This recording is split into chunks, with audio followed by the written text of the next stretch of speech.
Guys, welcome back to our channel और आ चुके हैं हम एक और नई वीडियो के साथ।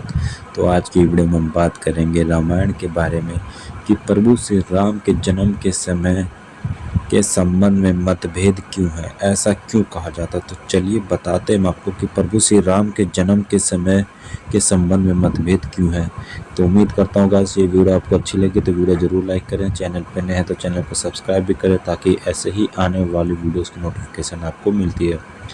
तो प्रभु श्री राम का जन्म जनवरी में हुआ था, चैत्र शुक्ल नवमी को। ये अश्विनी माह की शुक्ल नवमी को लाखों वर्ष पहले जन्म हुआ या हजारों वर्ष पहले। पुराण क्या कहते हैं और नए शोध क्या कहते हैं। हो सकता है कि कुछ लोगों का यह अच्छा लगता हो कि राम लाखों वर्ष पहले हुए थे, जिससे यह सिद्ध होता है कि यह धर्म भी लाखों वर्ष पुराना है। क्या यह सच है? तो आइए जानते हैं सभी का मत क्या है इसके बारे में। तो वाल्मीकि रामायण के अनुसार वाल्मीकि जी अपने रामायण में लिखते हैं कि श्री राम का जन्म चैत्र शुक्ल नवमी तिथि एवं पुनर्वसु नक्षत्र में जब 5 ग्रह अपने उच्च स्थान में थे तब हुआ था। इस प्रकार सूर्य मेष में 10 डिग्री, मंगल मकर में 28 डिग्री, बृहस्पति कर्क में 5 डिग्री पर, शुक्र मीन में 27 डिग्री एवं शनि तुला राशि में 20 डिग्री पर था।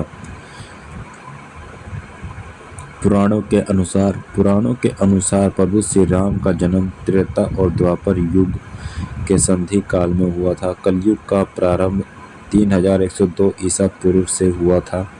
इसका मतलब 3102 प्लस 2024 5126 वर्ष कलयुग के बीत चुके हैं। उपरोक्त मान से अनुमानित रूप से भगवान श्री राम का जन्म द्वापर के 8,66,000 प्लस कलयुग के 5,126 वर्ष यानी 8,69,124 वर्ष अर्थात 8,69,124 वर्ष हो गए हैं प्रभु श्री राम का जन्म हुए।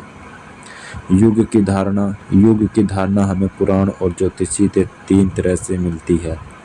पहली वह जिसमें एक कलयुग लाखों वर्ष का होता है, और दूसरी वह जिसमें एक युग में 5 वर्ष का होता है, और तीसरी वह जिसमें एक युग 12,500 वर्ष का होता है। लेकिन पुराणों में जिन 4 युगों की बात की गई है वह लाखों वर्ष के हैं, जैसे सतयुग लगभग 17,18,000 वर्ष, त्रेता युग 12,96,000 वर्ष, द्वापर युग 8,64,000 वर्ष, कलयुग 4,32,000 वर्ष का बताया गया है। आधुनिक शोध के अनुसार उपरोक्त धारणा में विभिन्न आधुनिक शोध पर आधारित धारणा ज़्यादा सही लगती है। इस शोध का आधार वाल्मीकि रामायण में बताई गई खगोलीय स्थिति और देश भर में बिखरे सबूत हैं। उन सबूतों को कार्बन डेटिंग के आधार पर जांचकर उसका मिलान रामायण में बताया गया है। रामायण राम की वंशावली के आधार पर वंशावली के जानकर लाखों वर्ष के युग की धारणा और कल्पित मान्यता। क्योंकि पहली बात तो ये कि युग का मान स्पष्ट नहीं है। दूसरी बात ये, यदि कोई आप भगवान श्री राम की वंशावली के मान्य से गणना कराते हैं तो ये लाखों लोग नहीं हजारों वर्षों की बैठती है। जैसे श्री राम के बाद उनके पुत्र लव और कुश हुए, फिर उनकी पीढ़ियों में आगे चलकर महाभारत काल में 85 पीढ़ी साल्य हुई।